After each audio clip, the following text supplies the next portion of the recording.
Today on Storytelling for the Screen, how to get great performances for your film or acting.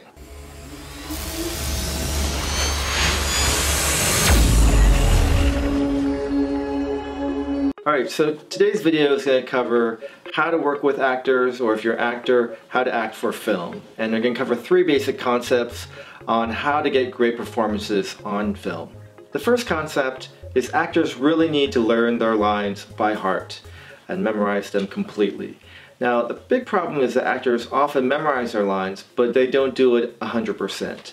And therefore, when you're watching their performances, their acting seems kind of flat or kind of wooden, and it's because they're searching for their lines. So even though they're staring at the other actor or they're in the scene, their mind is really kind of stuck in trying to search for the next line or really waiting until the next line comes in. And what that does, it really just makes the acting not very good. So the solution is for actors not just to learn their lines, but to get it to the point where they know it as well as like their phone number. And one way that people's memory really gets strong is through repeated retrieval. If you think about your phone number, for example, you know it instantly. If someone asks you, you could say it without hesitation. And that's because you're always retrieving that number again and again. And your brain basically builds a muscle around that number, that concept. And so learning your lines is just the same way, is that it's every day you're actually testing yourself instead of just repeating or looking at the script. You're pulling it from your memory and making that stronger and stronger to the point where you don't have to think about it at all. One more bonus tip is that when you memorize, don't memorize it with the emotions, because if you memorize in a certain intonation or a certain emotion, that will come in the performance and it'll seem fake because it won't be related to what's going on in the moment. The second concept is called emotional prep. And this is basically my shorthand version of method acting.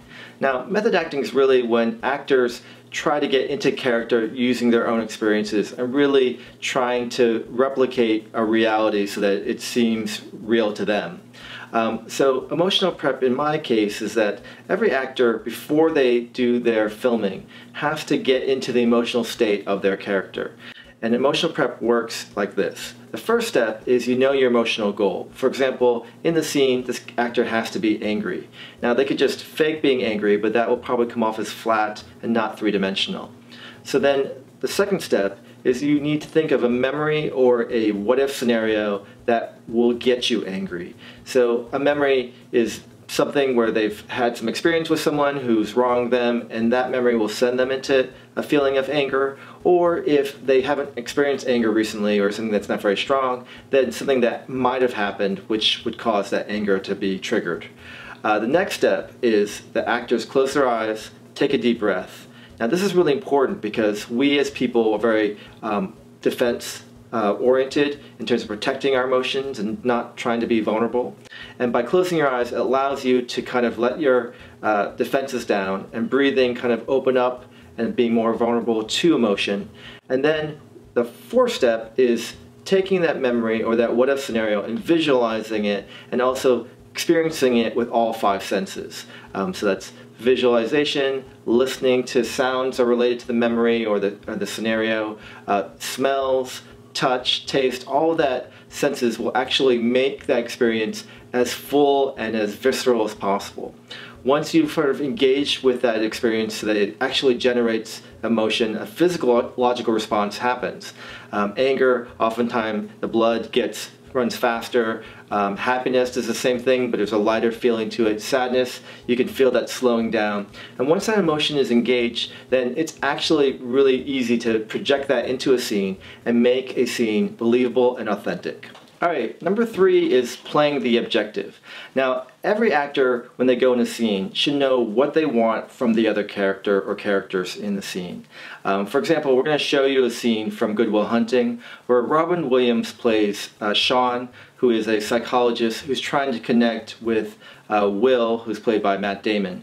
Now, that's his objective, is to try to connect and help Matt Damon see that he is not a victim of his abusive past. And Matt Damon's objective is trying to protect himself and not let down his defenses to Robin Williams' character. So in the scene, you'll see them both trying to play those objectives, and they'll be using different tactics to get it. And it's that interplay between these two actors trying to get two opposite things, and that conflict, that makes it a compelling watch and seems very lifelike and real. So let's take a look at the video. Hey, Will. I don't know a lot.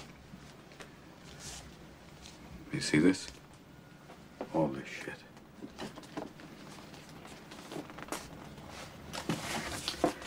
This is not your fault.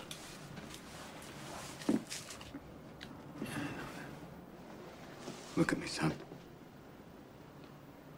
It's not your fault. I know.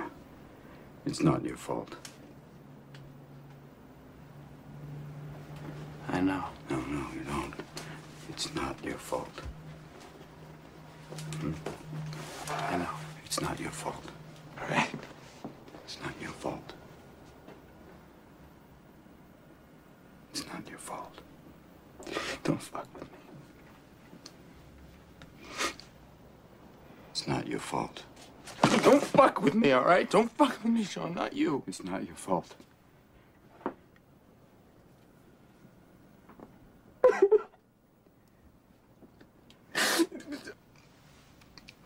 It's not your fault. Alright, so hopefully you enjoyed that clip and saw actors really committing to playing their objectives and using different tactics. So next time that you are directing a scene or acting in a scene, make sure that actors know their objectives and commit to them throughout the scene. Okay, I hope you enjoyed this video. Please like and share it, as well as subscribe to the channel. And next week we're going to look at different techniques on how to shoot a film effectively, and we'll see you next week.